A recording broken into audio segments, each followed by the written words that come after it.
سکتے ہیں، برائیوں کو مٹا بھی سکتے ہیں اور فواحش سے دور بھی رہ سکتے ہیں اور بچ سکتے ہیں۔ آج اس کی ضرورت۔ حدیث شریف میں ایک واقعہ عجیب و غریب نقل فرمایا، اور یہ حدیث بھی کہیں اور نہیں، حضرت امام بخاری رحمۃ اللہ علیہ نے بخاری شریف کے اندر اس کو نقل فرمایا ہے، اور ایک نہیں 2-3 جگہ پر نقل کیا ہے۔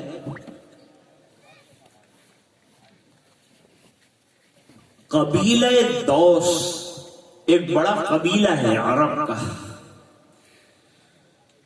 اور یہ قبیلہ مشہور اس لیے ہو گیا کہ حضرت ابو ہریرہ رضی اللہ تعالیٰ عنہ قبیلہ دوس کے ہیں، اور ان کو حضور پاک صلی اللہ علیہ وسلم کی دعا لگی ہے۔ اس دعا کی وجہ سے حضرت ابو ہریرہ رضی اللہ تعالی عنہ ایمان بھی لائے، اور ایمان لانے کے بعد رات اور دن خیبر کے بعد ایمان لائے ہیں۔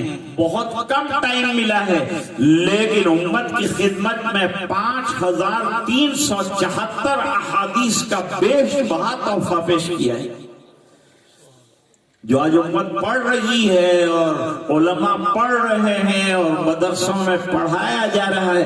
حضرت ابو ہریرہ رضی اللہ تعالیٰ عنہ فرماتے ہیں، میری میموری بہت کمزور تھی، میں کچھ کمانے نہیں جاتا تھا، میں بازار نہیں جاتا تھا، میں ملازمت نہیں کرتا تھا، میں تجارت بھی نہیں کرتا تھا، میں کچھ نہیں کرتا تھا، آقا کے دامن سے وابستہ ہو کر بس ارشادات رسول کو یاد بھی کرتا تھا اور عمل میں لانے کی کوشش بھی کرتا تھا۔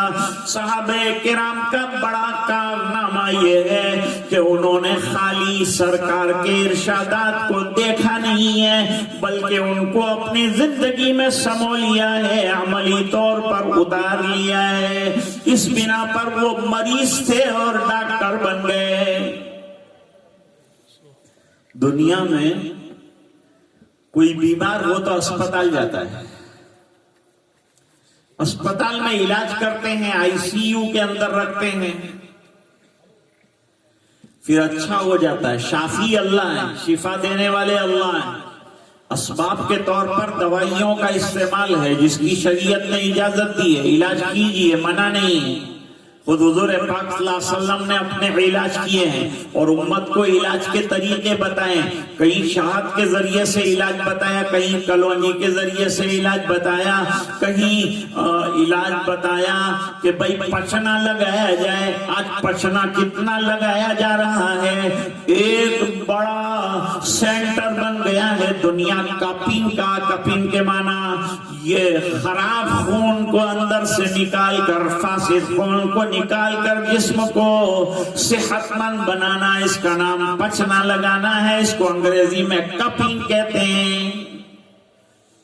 اب وہ 1400 سال پہلے آقا نامدار جناب رسول اللہ صلی اللہ علیہ وسلم نے وہ بات بتائی تھی۔ آج سائنس والے کہتے ہیں کہ اپنی باڈی کو اچھا رکھنے کے لیے اور بہترین رکھنے کے لیے اور دماغ کو تیز رکھنے کے لیے، دل اور ہارٹ کی بیماریوں سے بچنے کے لیے، پریشر جیسے پرابلم اور کولیسٹرول جیسی امراض سے بچنے کے لیے پچنا لگواؤ۔ خدا صلی اللہ علیہ وسلم نے پچنے لگائے ہیں، کپنگ کروایا ہے، اور یہ مسنون اعمال میں سے ہے اور علاج میں سے ہے، اور ہر قسم کا بیمار مختلف طریقے کے پچنے لگا سکتا ہے اور اس کے ذریعے سے اس کو فائدہ ہو سکتا ہے۔ اور مسلمان تو سنت کی نیت سے کرے گا تو عمل علی سنت بھی ہو جائے گا اور علاج بھی ہو جائے گا۔ ابو ہریرہ رضی اللہ تعالیٰ عنہ چاہتے تھے کہ میں ارشادات رسول یاد کر لوں، بھول جاؤں گا، پھر بیچ میں سے ایک بات بھول جاؤں گا۔ بات یہ عرض کر رہا تھا کہ اسپتال گئے، اچھے ہوئے، اللہ نے اچھا کر دیا، شفایاب ہو گئے، دوائیاں کارگر ہوئی، آ گئے۔ لیکن آپ نے کوئی ایسا دواخانہ تو شاید ہی دیکھا ہوگا کہ اس میں کوئی سخت بیمار داخل ہوا، اچھا ہونے کے بعد وہ بیمار ڈاکٹر بن گیا، وہ بیمار حکیم بن گیا اور اس نے ہزاروں کے علاج کر ڈالے۔ ایسا آپ کو کوئی دواخانہ نہیں ملے گا، لیکن آقا نامدار جناب رسول اللہ صلی اللہ علیہ وسلم نے مدینہ منورہ میں یہ مستشفیٰ شروع فرمایا تھا۔ آپ کے یہاں بیمار آتے تھے، شرک کے بیمار، دل کے بیمار، دل کے مریض، اور حضور پاک صلی اللہ علیہ وسلم ان کے شرک کا علاج کرتے تھے، اور ان کی بیماریوں کا جو روحانی بیماریاں تھیں ان کا علاج کرتے تھے، ان کو موحد بناتے تھے، دین کا داعی بناتے تھے۔ تبلیغ کرنا بہت ضروری ہے امت کے لیے، اور دین کی دعوت دینا، یہ دعوت اگر ہماری زندگیوں میں رہے گی تو ہم زندہ رہیں گے، اور یہ ہمارا فریضہ ہے، ورنہ ہمیں ہٹا کے اللہ اور امت کو پیدا کرے گا اور ان سے کام لے لے گا۔ اعلان ربانی ہے، قرآن کریم میں عام طور پر اعلان فرمایا، جو عام چیزوں کی دعوت ہے، جیسے نماز کی دعوت ہے، تلاوت کی دعوت ہے، روزے کی دعوت ہے، اعمال کی دعوت ہے، یہ تو ہر آدمی دے سکتا ہے، لیکن جو مسائل ہیں، اہم چیزیں، وہ قضات ہیں، علماء ہیں، مفتیان کرام ہیں، ان سے ہمیں معلوم کرنے پڑیں گے۔ وہ نواہی یعنی بری باتوں سے بچائیں گے بھی اور بتلائیں گے بھی، اور اچھی باتیں کون کون سی امور موجودہ دور میں کرنے چاہیے اور کیا نہیں کرنا چاہیے، وہ تمام طریقہ بھی وہ انشاءاللہ آپ کے سامنے رکھیں گے۔ لیکن سرکار کے مستشفیٰ سے جو لوگ نکلے ہیں ان کا عالم یہ رہا کہ وہ تھے تو بیمار، لیکن جب نکلے تو انہوں نے ہزاروں کا علاج کیا، پورے عالم میں پھیل گئے، اور پھیل کر حضور پاک صلی اللہ علیہ وسلم کے دین کا ڈنکا بجایا، جگہ جگہ دین کی تبلیغ کی۔ درفشانی نے تیری قطروں کو دریا کر دیا، دل کو روشن کر دیا، آنکھوں کو بینا کر دیا، خود نہ تھے جو راہ پر اوروں کے ہادی بن گئے، اور کیا نظر تھی جس نے مردوں کو مسیحا کر دیا۔ یہ صحابہ کرام کا کام تھا، یہ صحبت جناب رسول اللہ صلی اللہ علیہ وسلم کا کرشمہ تھا کہ کہاں سے کہاں پہنچایا ہے عالم کو صحابہ کرام نے، اور حضور کی دعوت کو پورے عالم میں پھیلانے کا آپ حضرات نے بیڑا اٹھا لیا، اور الحمدللہ اسی کی برکت سے ہم لوگ بھی جو ہیں مسلمان ہیں، کلمہ گو ہیں، اور شہادتین کے پڑھنے والے ہیں، اور اذانوں کے دینے والے ہیں، اور مسجدوں کے آباد کرنے والے ہیں۔ ابو ہریرہ رضی اللہ تعالیٰ عنہ فرماتے میری میموری کمزور تھی، میرا حافظہ کمزور تھا، علاج کیا کروں؟ ایک دن حضور پاک صلی اللہ علیہ وسلم تشریف فرماتے اور میں ارشادات رسول یاد کرنے کے لیے بیٹھا ہوا تھا۔ ابو ہریرہ رضی اللہ تعالیٰ عنہ سے پوچھا گیا کیا چاہتے ہو ابو ہریرہ، کیوں بیٹھے ہو یہاں پر؟ کہا آپ کے ارشادات یاد کرنے کے لیے بیٹھا ہوں، آپ کی حدیث یاد کرنے کے لیے اپنا وقت میں نے تمام وقف کر رکھا ہے، لیکن میری تکلیف یہ ہے کہ مجھے یاد نہیں ہوتا، بھول جاتا ہوں۔ سرکار کوئی علاج فرمائیے، کوئی دعا فرمائیے۔ آپ صلی اللہ علیہ وسلم نے فرمایا کہ چادر پھیلاؤ۔ 3 لبیں بھری سرکار نے کمزور حافظے والے حضرت ابو ہریرہ رضی اللہ تعالیٰ عنہ کے لیے اپنے سینے سے اور وہ چادر کے اندر ڈال دی، اور چادر کو سمیٹ کر سینے سے لگانے کے لیے حضرت ابو ہریرہ رضی اللہ تعالیٰ عنہ سے کہا گیا یہ روحانی فیض معلوم نہیں کیا پہنچایا آقا نامدار جناب رسول اللہ صلی اللہ علیہ وسلم نے سرکار دو جہانے سینے سے لگانے کے بعد حضرت ابو ہریرہ فرماتے ہیں جب سے وہ چادر سینے سے لگائی ہے حضور پاک صلی اللہ علیہ وسلم کا ایک ارشاد بھی میں بھولا نہیں۔ اللہ نے میرا حافظہ مضبوط کر دیا۔ حضرت علی کرم اللہ وجہہ کے پاس ایک بچے کو لایا گیا اور شکایت یہ تھی کہ یہ بچہ حفظ قرآن کریم کر رہا ہے لیکن اس کا حافظہ کمزور ہے، یاد کرتا ہے اور بھول جاتا ہے، یاد کرتا ہے اور بھول جاتا ہے، لہذا اس کا کوئی علاج بتائیں آپ۔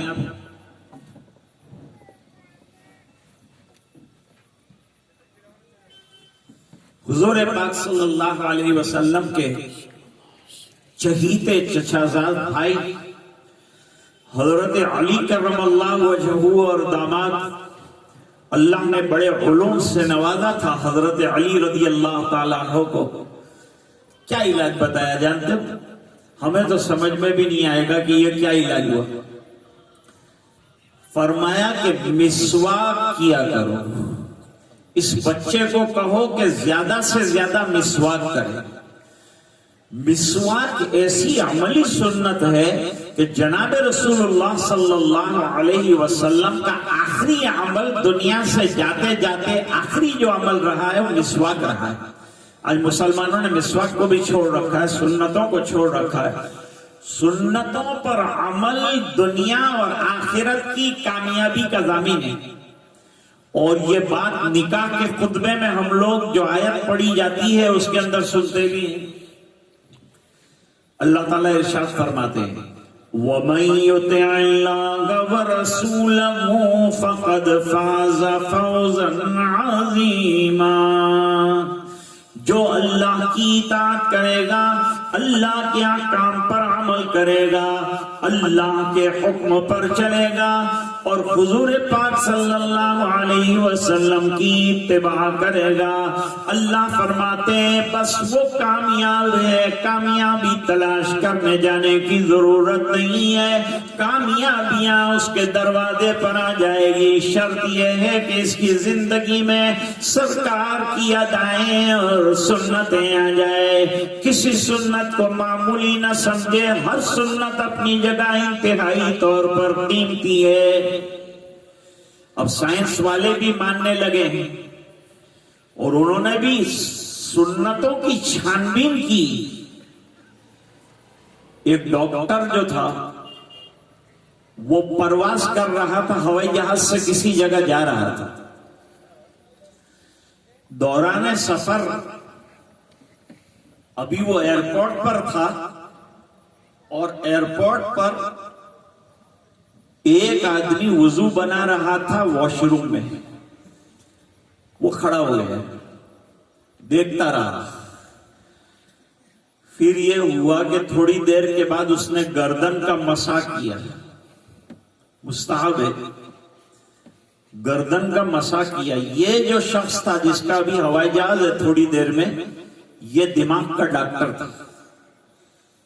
بڑا چونکا ہوا کہ بھئی ایسا سائنٹیفک عمل کر رہا ہے یہ آدمی، یہ تو میرے ذہن میں بھی نہیں تھا۔ میں دماغ کا ڈاکٹر ہوں، علاج کرتا ہوں، لیکن اس نے تو میرے دماغ کے دریچے کھول ڈالے، ایسا عمل کیا۔ وہ ٹھہر گیا اور جب وضو سے مسلمان فارغ ہوا تو اس سے پوچھا یہ تم نے ابھی کیا کیا تھا؟ تو کہا یہ ہم لوگوں کو نماز کے لیے جو تیاری کرنی ہوتی ہے اس میں پہلے اوبلیوشن جو ہے وہ کرنا ہوتا ہے، یعنی اپنے جسم کو پاک کرنا ہوتا ہے، صاف ستھرا کرنا ہوتا ہے، اس کے بعد ہم لوگ اس لائق ہوتے ہیں کہ نماز پڑھیں۔ میں وہ عرب کی بات کر رہا تھا۔ عربوں کی دوسری خوبی یہ ہے کہ وہ سفر میں ہوں یا حضر میں ہوں، نماز کے وقت ان کی گاڑی کتنی بھی اسپیڈ سے چل رہی ہے لیکن وہ رک جاتا ہے، مصلی راستے کے اوپر بچھاتا ہے، لوٹے نکالتا ہے، پانی کے ڈرم نکالتا ہے، وضو کرتا ہے اور نماز قائم کرتا ہے۔ بھائیو نماز قائم کرو۔ نماز میں اللہ تعالیٰ نے کامیابی کی ضمانت رکھی۔ اللہ تعالیٰ قرآن کریم میں فرماتے ہیں نماز بھی پوری توجہ اور انابت والی نماز، چاہے 4 آدمی پڑھ رہے ہو کہ 3 آدمی پڑھ رہے ہو۔ میں نے ابھی ہمارے حضرت مولانا داؤد صاحب کے پیچھے مغرب کی نماز پڑھی، الحمدللہ، کیا اطمینان کے ساتھ اور کیا سکون کے ساتھ۔ اس کو کہتے ہیں نماز۔ تو پھر یہ نماز آپ کو سب دے گی، پہلے اپنا سب نماز کو دے دو۔ اللہ تعالیٰ فرماتے ہیں قد افلح المؤمنون الذین هم فی صلاتهم خاشعون، تاکہ کے کامیاب ہو گئے وہ ایمان والے جو نماز پورے کنسنٹریشن کے ساتھ اور پوری توجہ کے ساتھ پڑھتے ہیں۔ نماز سیکھنے کی چیز ہے دوستو، اسی لیے دعوت کے کام میں حلقوں میں نماز پڑھنے کا طریقہ سکھایا جاتا ہے۔ جن کو نہیں آتا علماء سے کانٹیکٹ کریں اور اپنی نمازوں کو درست کریں، صحیح کریں کہ کس طرح توجہ کے ساتھ اور حضور قلب کے ساتھ، خشوع اور خضوع کے ساتھ یہ عبادت ادا کی جاتی ہے جو اس کو اتنا زبردست بنا دیتی ہے کہ کامیابی کی ضمانت دلا دیتی ہے۔ بیچارے اغیار اور غیر لوگ جو ہے اذان سے بھی بہت گھبراتے ہیں کہ معلوم نہیں اذان میں یہ لوگ کیا کہتے ہوں گے۔ اذان میں کچھ نہیں کہتے، کامیابی کا پیغام دیا ہے اذان کے اندر، حی علی الصلاۃ، نماز کی طرف آ جاؤ، نماز کی طرف آ جاؤ۔ تو بیچارہ آفس میں بیٹھا ہے، وہ دکان میں بیٹھا ہے، وہ دفتر میں بیٹھا ہے، وہ ملازمت پر بیٹھا ہے، اور مؤذن کہہ رہا ہے حی علی الصلاۃ، نماز کے لیے آ جاؤ، نماز کے لیے آ جاؤ۔ تو فطری طور پر عقل مند کے ذہن میں بات آتی ہے کہ کیا کریں گے، نماز پڑھ کر کیا ملے گا؟ جواب دوسرے جملے میں دے رہا ہے حی علی الفلاح، کامیابی کی طرف آ جاؤ۔ جو کامیابیاں دفاتر میں، تجارت میں، ملازمت میں ڈھونڈ رہے ہو، دنیا کی چیزوں میں ڈھونڈ رہے ہو، وہ سجدوں میں تمہیں مل جائے گا۔ وہ ایک سجدہ جسے تو گرا سمجھتا ہے، 1000 سجدوں سے آدمی کو دیتا ہے نجات۔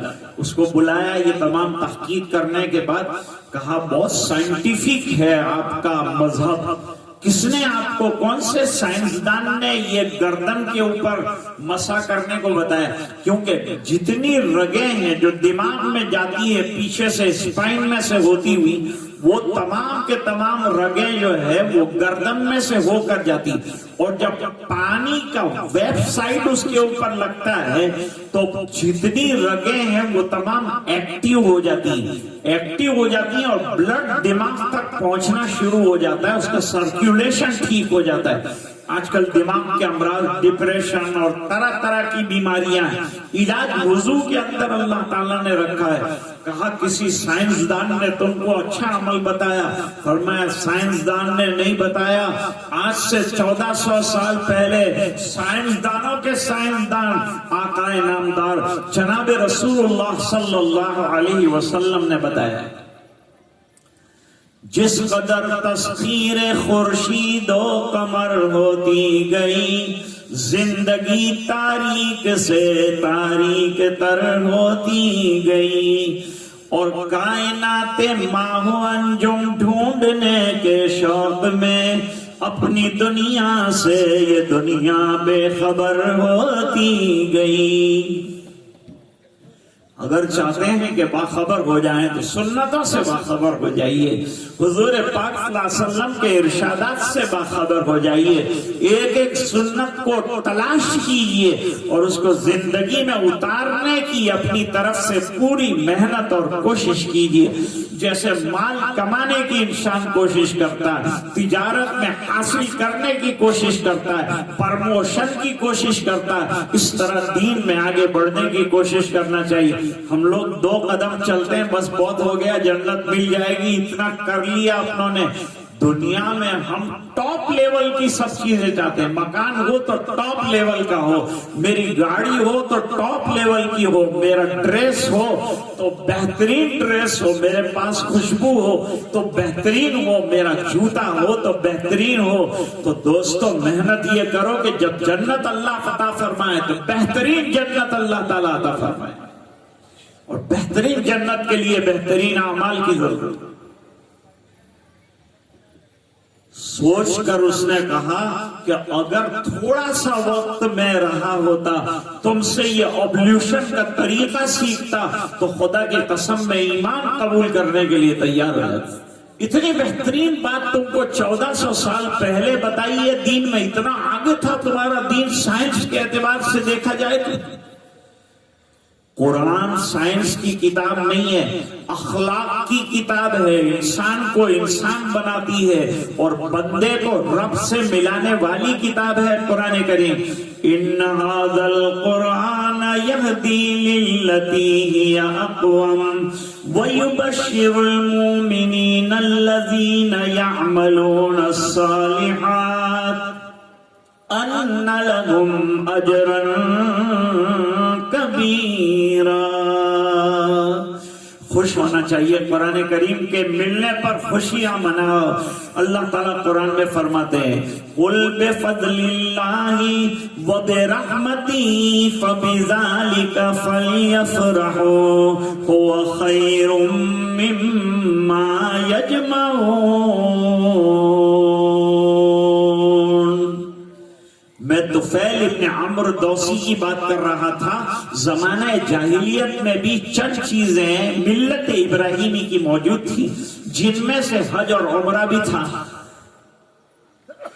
حج کیا کرتے تھے عرب والے، زمانہ جاہلیت میں بھی کچھ چیزیں انہوں نے ملا دی تھی، پھر جب حج اسلام میں آیا تو اس کے اندر وہ بگڑی ہوئی چیزوں کو الگ کیا گیا اور ریفریش کیا گیا حج کو، پھر دوبارہ دیا گیا۔ حج رہا اپنی جگہ پہلے کی طرح، عمرہ بھی رہا۔ طفیل ابن عمرو دوسی جو ہے قبیلہ دوس سے چلے اور ایمان قبول کرنے کا کوئی خیال ان کے دل میں نہیں تھا۔ ان کا خیال تھا میں حج کروں گا جا کر، اس کے لیے چلے تھے۔ لیکن مکے کے سرغناؤں کو اور سرداروں کو پتا چلا کہ یہ قبیلہ دوس بڑا قبیلہ ہے، یہ آ رہا ہے، طفیل سردار ہے، اور آنے کے بعد یہ کہیں حضور کے ہاتھ چڑھ گیا اور حضور کے قرآن کو سن لیا اور تعلیمات قرآنیہ اس کے کان میں پڑ گئی، تو یہ تو بے محابہ اسے قبول کر لے گا اور فوراً قبول کر لے گا، اور پھر جو ہے یہ عرب سے دور بھی جو ہے قرآن پہنچ جائے گا۔ کتنا روکو گے قرآن کو پہنچنے سے، دین کو پہنچنے سے اور تبلیغ سے کتنا روکو گے؟ مت روکو، کوئی فائدہ نہیں ہوگا۔ یقین رکھو مایوس ہونے کی کوئی ضرورت نہیں ہے۔ موجودہ دور میں مسلمان بہت مایوس ہو رہا ہے، روزانہ کی خبریں پڑھ کر اس کی مایوسی بڑھتی ہے۔ مایوس نہ ہو، لا تقنطوا من رحمت اللہ، اللہ کی رحمت سے نا امید ہونے کی کوئی ضرورت نہیں ہے۔ اس نے وعدہ کیا ہے قرآن کریم کی حفاظت کا، اپنے دستور کی حفاظت کا وعدہ فرمایا، گھبرانے کی کیا بات ہے؟ لیکن سردار ڈر رہے تھے، مشرکین مکہ ڈر رہے تھے، تو انہوں نے اپروچ کیا طفیل ابن عمرو دوسی کے پاس، راستے میں گئے اور ان کو جا کر پروپیگنڈے کے ذریعے سے، جھوٹا پروپیگنڈا موجودہ دور کی سب سے بڑی کمزوری ہے، اور آج دین کو مٹانے میں سب سے زیادہ جو کوشش کی جا رہی ہے وہ جھوٹے پروپیگنڈے جو ہے وہ کیے جا رہے ہیں، حقیقت سے بہت دور کی باتیں کی جا رہی ہیں۔ غور سے سنا طفیل ابن عمرو دوسی نے کہ کوئی محمد